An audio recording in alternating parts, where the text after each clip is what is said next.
With your permission, I will make a statement on the roadmap that will guide us cautiously but irreversibly towards reclaiming our freedoms while doing all we can to protect our people against COVID. Today's measures will apply in England, but we're working closely with the devolved administrations who are setting out similar plans.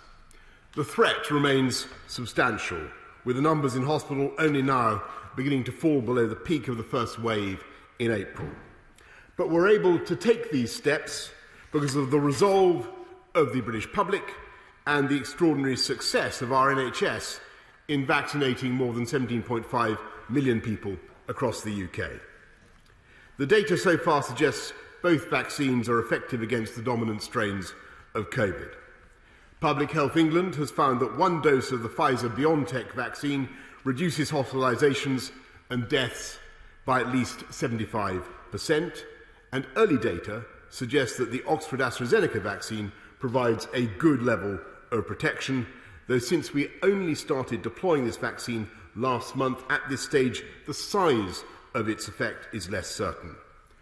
But no vaccine can ever be 100% effective. Not everyone will take them up, and like all viruses, COVID-19 will mutate. So as the modelling released by SAGE today shows, we cannot escape the fact that lifting lockdown will result in more cases, more hospitalisations, and sadly, more deaths. And this would happen whenever lockdown is lifted, whether now or in 6 or 9 months, because there will always be some vulnerable people who are not protected by the vaccines. There is therefore no credible route to a zero COVID Britain or indeed a zero COVID world. And we cannot persist indefinitely with restrictions that debilitate our economy, our physical and mental well-being, and the life chances of our children. And that is why it is so crucial that this roadmap should be cautious but also irreversible. We're setting out on what I hope and believe is a one-way road to freedom, and this journey is made possible by the pace of the vaccination programme. In England, everyone in the top 4 priority groups was successfully offered a vaccine by the middle of February. We now aim to offer a first dose to all those in groups 5 to 9 by the 15th of April, and I'm setting another stretching target to offer a first dose to every adult by the end of July. As more of us are inoculated, so the protection afforded by the vaccines will gradually replace the restrictions. And today's roadmap sets out the principles of that transition. The level of infection is broadly similar across England, so we will ease restrictions in all areas at the same time. The sequence will be driven by the evidence, so outdoor activity will be prioritised as the best way to restore freedoms while minimising the risk. At every stage, our decisions will be led by data, not dates, and subjected to 4 tests. First, that the vaccine deployment programme continues successfully. Second, that evidence shows vaccines are sufficiently effective in reducing hospitalisations and deaths. Third, that infection rates do not risk a surge in hospitalisations which would put unsustainable pressure on the NHS. And fourth, that our assessment of the risks is not fundamentally changed by new variants of COVID that cause concern. Before taking each step, we will review the data against these tests. And because it takes at least 4 weeks for the data to reflect the impact of relaxations in restrictions, and we want to give the country a week's notice before each change, there will be at least 5 weeks between each step. The Chief Medical Officer is clear that moving any faster would mean acting before we know the impact of each step, which would increase the risk of us having to reverse course and reimpose restrictions. I won't take that risk. Step 1 will happen from the 8th of March, by which time those in the top 4 priority groups will be benefiting from the increased protection they receive from their first dose of the vaccine. Mr. Speaker, all the evidence shows that classrooms are the best places for our young people to be, and that's why I've always said that schools would be the last to close and the first to reopen. And based on our assessment of the current data against the 4 tests, I can tell the House that 2 weeks from today, pupils and students in all schools and further education settings can safely return to face-to-face teaching, supported by twice-weekly testing of secondary school and college pupils. Families and childcare bubbles will also be encouraged to get tested regularly. Breakfast and after-school clubs can also reopen, and other children's activities, including sport, can restart where necessary to help parents to work. Students on university courses requiring practical teaching, specialist facilities or on-site assessments will also return. But all others will need to continue learning online, and we will review the options for when they can return by the end of the Easter holidays. From the 8th of March, people will also be able to meet one person from outside their household for outdoor recreation, such as a coffee on a bench or a picnic in a park, in addition to exercise. But we're advising the clinically extremely vulnerable to shield at least until the end of March.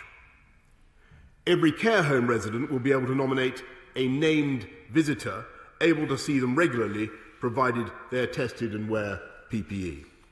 And finally, we will amend regulations to enable a broader range of COVID-secure campaign activities for local elections on the 6th of May. As part of Step 1, we will go further and make limited changes on 29th of March when schools go on Easter holidays. It will become possible to meet in limited numbers outdoors where the risk is lower. So the rule of 6 will return outdoors, including in private gardens, and outdoor meetings of 2 households will also be permitted on the same basis so that families in different circumstances can meet. Outdoor sports facilities such as tennis and basketball courts and open-air swimming pools will be able to reopen, and formally organised outdoor sports will resume, subject to guidance. From this point, the 29th of March, people will no longer be legally required to stay at home, but many lockdown restrictions will remain. People should continue to work from home where they can and minimise all travel wherever possible.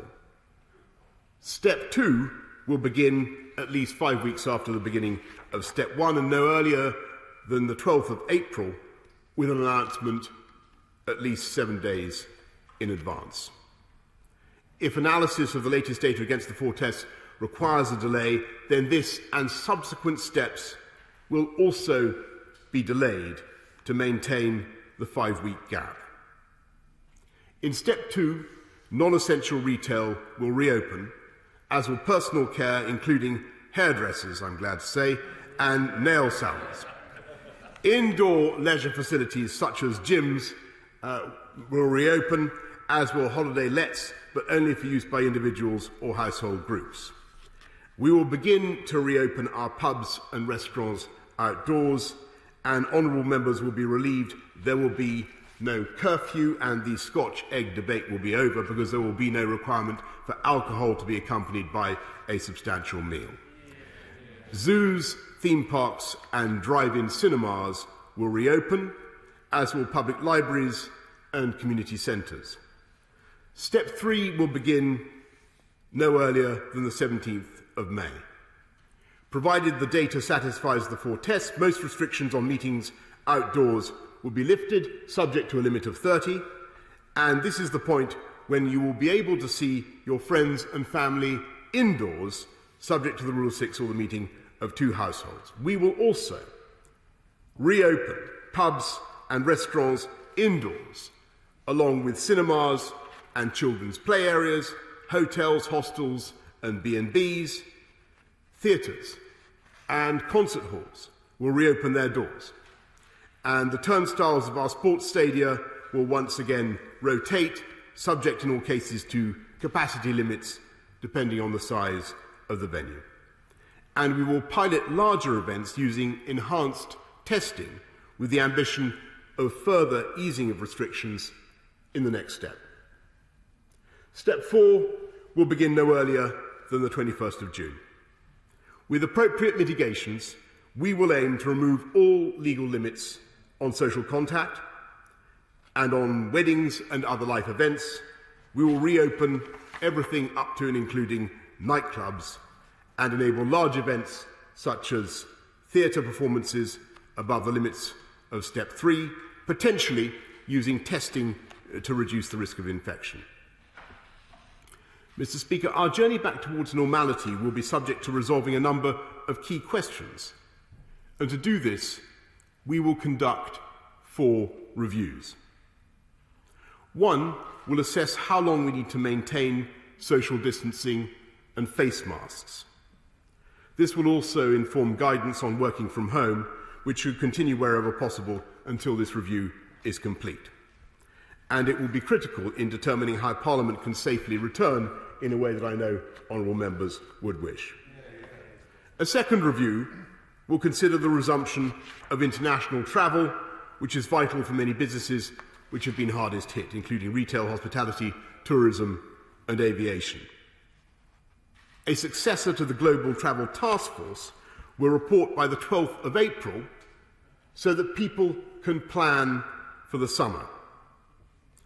The third review will consider the potential role of COVID status certification in helping venues to open safely, but mindful of the many concerns surrounding exclusion, discrimination and privacy. And the fourth review will look at the safe return of major events.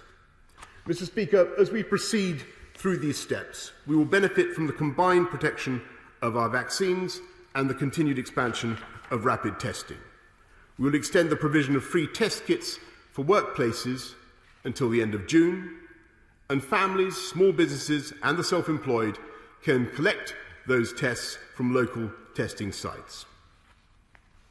Mr. Speaker, in view of these cautious but, I hope, irreversible changes, people may be concerned about what these changes mean for the various support packages, for livelihoods for people and for the economy. So I want to reassure the House we will not pull the rug out.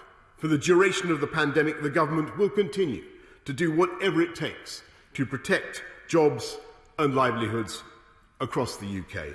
And my right honourable friend, the Chancellor, will set out further details in the budget next Wednesday. Finally, Mr. Speaker, we must remain alert to the constant mutations of the virus. Next month, we will publish an updated plan for responding to local outbreaks, with a range of measures to address variants of concern, including surge PCR testing and enhanced contact tracing. We can't, I'm afraid, rule out reimposing restrictions at local or regional level if evidence suggests they are necessary to contain or suppress a new variant which escapes the vaccines. Mr. Speaker, I know there will be many people who will be worried that we are being too ambitious and that it is arrogant to impose any kind of plan upon a virus. And I agree that we must always be humble in the face of nature and we must be cautious. But I really also believe that the vaccination programme has dramatically changed the odds in our favour, and it is on that basis that we can now proceed. And of course, Mr. Speaker, there will be others who will believe that we could go faster on the basis of that vaccination programme. And I understand their feelings, and I sympathise very much with the exhaustion and the stress that people are experiencing and that businesses are experiencing after so long in lockdown. But to them, and to them all, I say that today the end really is in sight, Mr. Speaker, and a wretched year will give way to a spring and a summer that will be very different and incomparably better than the picture we see around us today. And in that spirit, Mr. Speaker, I commend this statement to the House.